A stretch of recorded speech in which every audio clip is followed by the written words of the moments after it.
সেই সৃষ্টিকর্তার জমিন, সৃষ্টি জগতের সবাই থাকবে, কেউ কারো কাছ থেকে মাটি কিনে নেওয়ার অধিকার কাউকে দেওয়া হয় নাই, কিন্তু একজন আর একজনের কাছে কিনে নিতেছে, একজন আর একজনের কাছে বিক্রি করতেছে। এই আইন না বন্ধ করা পর্যন্ত কোনোদিনও এই পৃথিবীতে শান্তি আসবে না। এটাই হলো আমার মনের ভিতরে ছিল। আর যদি এটা আমার অপরাধ হয় তাহলে আমার শাস্তি অবশ্যই আমি মাথা পাইতে নিতে প্রস্তুত। এটা আপনার অপরাধ না, এই কথা কি সত্য? এটা আপনার অপরাধ না।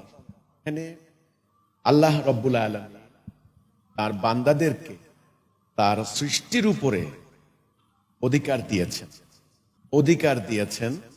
ততদিন পৃথিবীতে মানুষ বসবাস করবে, এই পৃথিবীর মাটি, আলো, বাতাস, পানি ভোগ করবে। এটা আল্লাহর মালায়েক তাদেরকে কাজে লাগাবে, ভোগ করবে। এই ক্ষেত্রে আল্লাহ রাব্বুল আলামিন সাময়িক মালিকানার অধিকার দিয়েছেন।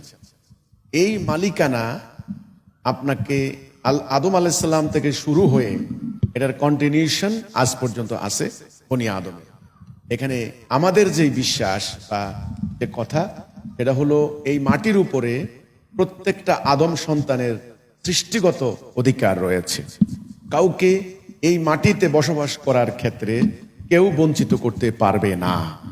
যদি বঞ্চিত করে সেটা হবে অন্যায়, চরম আইন লঙ্ঘন, এবং সেটা হলো একেবারে চরম অন্যায়, বৈষম্য। এটা আল্লাহ সহ্য করবেন না। কাজেই এই মাটি, আপনি যেটা বলছেন বেচা কিনা, মাটি বেচা কিনা করতে পারে, এটা আল্লাহ কোরআনে কিন্তু পারমিশন দিয়েছেন যে এই জমিন, এই সম্পদ, এই বাগান, এটা আপনার, আপনি আপনার পিতা থেকে পেয়েছেন, উনি ওনার পিতা থেকে পেয়েছেন, উনি এই ধরনের কন্টিনিউ করে আপনি একটা দুনিয়াবী সম্পদের বিনিময়ে যদি এই সম্পদটা কিনেন, সেটা আপনি মালিকানা দাবি করতে পারেন এবং বেচা বিক্রিও করতে পারেন। কিন্তু আরেকজনের থাকার জায়গা নাই, এটা হতে পারবে না। তাকে কিন্তু থাকার বন্দোবস্ত করে দিতে হবে। অর্থাৎ এই পৃথিবীতে প্রত্যেক বনি আদমের বসবাস করার অধিকার রয়েছে, কাউকে বঞ্চিত করার কোনো অধিকার কেউ দেয় নাই। এই কিন্তু বেচা কিনার যে অধিকার, এটা আল্লাহ দিয়েছেন, এটা আল্লাহর বিধানের মধ্যে আছে। আমি যদি এখন বলি জমি বেচা কিনা করা বৈধ না, তাহলে কিন্তু আল্লাহর বিধানকে অস্বীকার করা হবে। কারণ আপনি যদি মালিকানা পান, সেই মালিকানা আপনি বৈধভাবে হস্তান্তর করতে পারেন, আপনার বংশকে দিতে পারেন, বা আপনি এটা বিক্রি করতে পারেন। এই হচ্ছে কথা। কিন্তু কোনো বান্দার যদি কোনো জায়গা না থাকে, তার কোথাও দাঁড়ানোর জায়গা নাই, এমন অবস্থা যেন কেউ সৃষ্টি করতে না পারে, তাকে অবশ্যই ব্যবস্থা করতে হবে। আমাদের এখানে একটা চ্যাপ্টার আছে, এই ভৌগোলিক রাষ্ট্র ব্যবস্থা হারাম।